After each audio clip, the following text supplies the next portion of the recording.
मुकेश अंबानी जी ने जब जियो को लॉन्च किया था तब पूरी टेलीकॉम इंडस्ट्री उन्होंने हिलाकर रख दी थी। लाखों लोग सस्ते डेटा की वजह से जियो पर शिफ्ट होने लग गए थे और अब कुछ वैसा ही खेल भारत के कोल्ड ड्रिंक मार्केट में भी दिखाई दे रहा है। लेकिन इस बार लड़ाई इंटरनेट की तो है नहीं, इस बार है ठंडे कोला की। और सबसे दिलचस्प बात यह है कि इस वॉर का सबसे बड़ा फायदा कोल्ड ड्रिंक कंपनियों को नहीं बल्कि फ्रिज बनाने वाली कंपनियों को मिल रहा है। अजीब है ना, सुनने में आप भी सोच रहे होंगे यार फ्रिज बनाने वाली कंपनियों को कैसे फायदा मिल रहा है। कैंपा, पेप्सी, थम्स अप वगैरह वालों को मिलना चाहिए, फ्रिज वाले कहां से बीच में आ गए। बताऊंगा आपको, थोड़ा सा वेट कीजिए। दरअसल भारत में इस समय सॉफ्ट ड्रिंक मार्केट में एक नया खेल देखने को मिल रहा है। वजह है रिलायंस की कैंपा कोला, एक ऐसा ब्रांड जो कभी भारत में काफी पॉपुलर हुआ करता था लेकिन फिर समय के साथ मार्केट से लगभग गायब भी हो गया। फिर अचानक से रिलायंस ने उसे खरीद कर दोबारा से लॉन्च कर दिया और लॉन्च होते ही मार्केट में प्राइस वॉर शुरू हो गई। जहां छोटी कोल्ड ड्रिंक बोटल्स के लिए 20 रुपए या फिर उससे ज्यादा चार्ज कर रही थी कंपनियां, वहीं कैंपा कोला ने कई जगह 200 ml की बोतल लगभग 10 रुपए और 500 ml की बोतल 20 रुपए में बेचनी शुरू कर दी। ये अच्छी खासी एग्रेसिव प्राइसिंग थी बाकियों के लिए और जाहिर है वो कंपटीशन गला काट वाला शुरू हो गया। दूसरी तरफ कोला कंपनी जो है, यानी कैंपा कोला की बात कर रहा हूं, और पेप्सी को है, इनका समान साइज की जो बोतल थी, इनकी समान साइज की एक जैसी जो बोतल्स थी, वो कई मैटर्स में 15 से 20% तक महंगी पड़ रही थी ग्राहक को। इस प्राइस डिफरेंस की वजह से छोटे दुकानदार और बजट कंज्यूमर्स जो हैं तेजी से कैंपा की तरफ अब आकर्षित होने लगे हैं, अट्रैक्ट होने लगे हैं। रिलायंस की यही स्ट्रैटेजी पहले जियो में भी देखने को मिली थी जब वो टेलीकॉम में एंटर हुए थे। पहले सस्ता ऑफर देकर तेजी से यूजर्स जोड़िए और फिर पूरे मार्केट में अपनी पकड़ को मजबूत कर लीजिए। लेकिन यहाँ कहानी सिर्फ कोल्ड ड्रिंक तक सीमित नहीं है, असली खेल शुरू होता है दुकानों पर, क्योंकि कोल्ड ड्रिंक इंडस्ट्री में प्रोडक्ट बेचने से ज्यादा जरूरी होता है उसे ठंडा रखना। अगर दुकान पर बोतल ठंडी नहीं मिलेगी तो कस्टमर अक्सर प्रोडक्ट खरीदते ही नहीं है। यही वजह है कि ब्रेवरेज जो कंपनीज हैं हमेशा दुकानदारों को फ्रिज या फिर कूलर उपलब्ध कराती हैं ताकि उनका प्रोडक्ट सबसे आगे और सबसे ज्यादा दिखाई दे। पहले अक्सर दुकानों पर सिर्फ कोका कोला या पेप्सी के फ्रिज दिखाई देते थे। आप लोगों को याद होगा, ये काफी दशक से चले आ रहे हैं, इनकी बादशाहत कायम है। तो जब भी दुकानों पर जाते तो आपको पेप्सी और कोला के ही फ्रिज दिखाई देते थे। लेकिन अब कैंपा कोला की एंट्री के बाद से कंपटीशन अचानक से तेज हो गया है। अब हर कंपनी ज्यादा से ज्यादा दुकानों में अपना फ्रिज लगा देना चाहती है ताकि मार्केट शेयर हाथ से ना निकल जाए। एक रिपोर्ट के मुताबिक इस कोला कंपटीशन की वजह से कमर्शियल रेफ्रिजरेटर की डिमांड में जबरदस्त उछाल दिखने को मिल रहा है। छोटे दुकानदारों तक तेजी से नए कूलर और रेफ्रिजरेटर्स पहुंचाए जा रहे हैं, यानी कोल्ड ड्रिंक बेचने की लड़ाई अब कूलिंग मशीन तक पहुंच चुकी है। फ्रिज अब सिर्फ एक मशीन नहीं रह गया है बल्कि मार्केट कैप्चर करने का हथियार बन गया है। जिस कंपनी का फ्रिज दुकान पर रहेगा उसी ब्रांड की विजिबिलिटी ज्यादा होगी और जाहिर सी बात है सेल्स भी उसी की बढ़ेगी। यही वजह है कि अब कोक, पेप्सी और कैंपा तीनों कंपनियां आक्रामक तरीके से एक्सपेंशन करने में लगी हुई हैं। दुकानदारों को अलग अलग ऑफर्स दिए जा रहे हैं, कहीं फ्री कूलर दिया जा रहा है, कहीं ज्यादा मार्जिन दिया जा रहा है तो कहीं ब्रांडिंग के सपोर्ट किए जा रहे हैं। रिलायंस का फायदा ये है कि उसके पास पहले से ही बहुत बड़ा रिटेल नेटवर्क मौजूद है।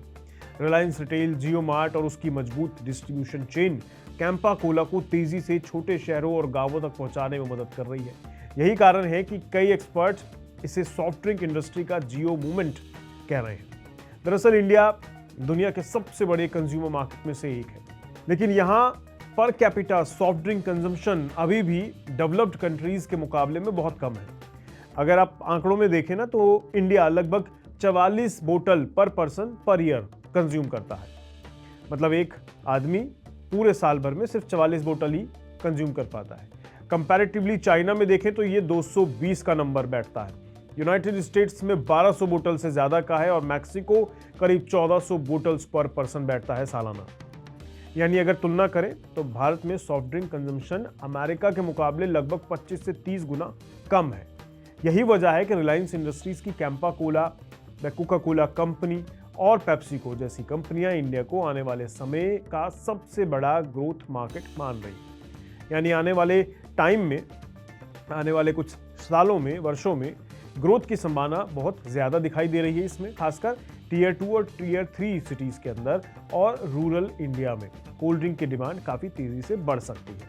कोका कोला और पेप्सी को पहली बार 30 सालों के अंदर, क्योंकि वो इंडियन मार्केट में 30 सालों से अपनी मजबूत पकड़ बनाए हुए हैं और उनके साथ ये पहली बार हो रहा है कि ऐसा कंपटीटर मिला है उन्हें जिसके पास पैसा भी है, डिस्ट्रीब्यूशन नेटवर्क भी है और लंबे समय तक मार्केट में टिके रहने की ताकत भी है।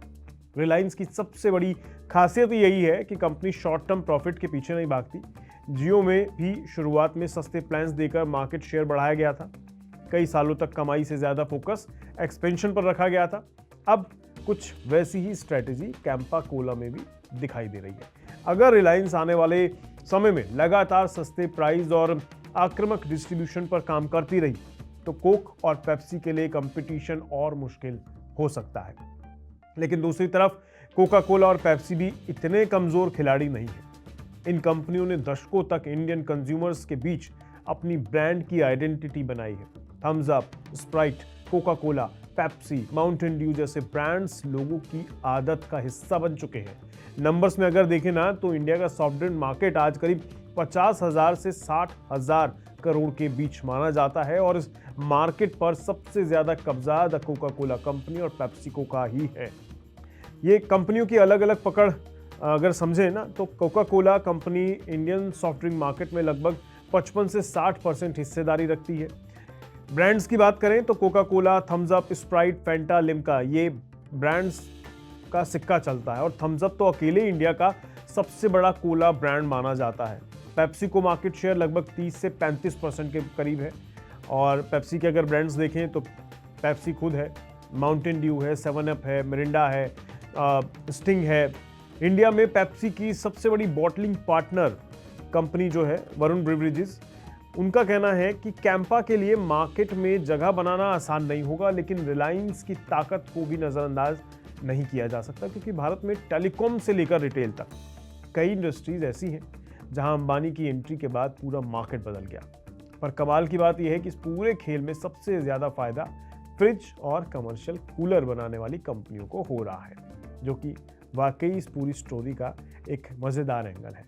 जितना ज़्यादा कोला कंपटीशन बढ़ेगा उतना ज़्यादा कूलिंग इंफ्रास्ट्रक्चर की ज़रूरत पड़ेगी। यानी आने वाले टाइम में ब्रेवरेजेस इंडस्ट्रीज़ के साथ साथ रेफ्रिजरेटर इंडस्ट्री भी तेज़ी से ग्रो कर सकती है, खासकर गर्मियों के सीज़न में जब कोल्ड ड्रिंक की डिमांड पीक पर पहुंच सकती है। तब कंपनियों के बीच फ्रिज लगाने की रेस और तेज हो सकती है। नंबर्स अगर इनके भी देखें तो चौंकाने वाले हैं। 2024 तक इंडिया में कमर्शियल रेफ्रिजरेटर मार्केट लगभग 2.2 से 2.35 बिलियन डॉलर का था। 2025 में बढ़कर करीब 2.8 बिलियन डॉलर पर पहुंच गया और अनुमान है कि 2033 से 34 तक ये मार्केट लगभग 3.9 बिलियन डॉलर तक पहुंच सकता है। पेप्सी बॉटलर वरुण ब्रेवरेजेस के मुताबिक सिर्फ कैंपा, कोक और पेप्सी मिलकर लगभग 5 लाख या उससे भी ज्यादा नए चिलिंग इक्विपमेंट्स जोड़ रहे हैं।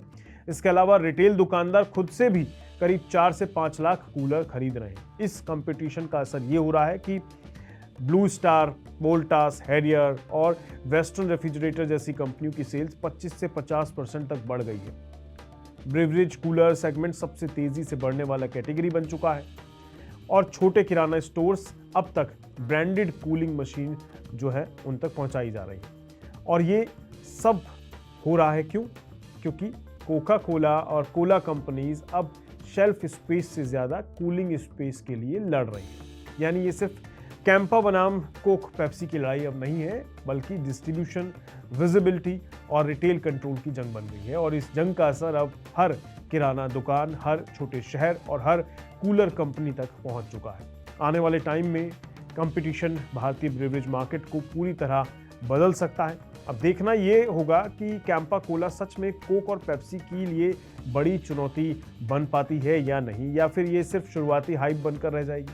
लेकिन इतना ज़रूर है कि अंबानी जी की एंट्री के बाद कोला मार्केट पहले जैसा शांत तो नहीं रहने वाला। आपको क्या लगता है, क्या जियो जैसा हड़कंप मचने वाला है आने वाले टाइम में इस इंडस्ट्री में भी? कमेंट करके ज़रूर बताइएगा। आज के लिए इतना ही।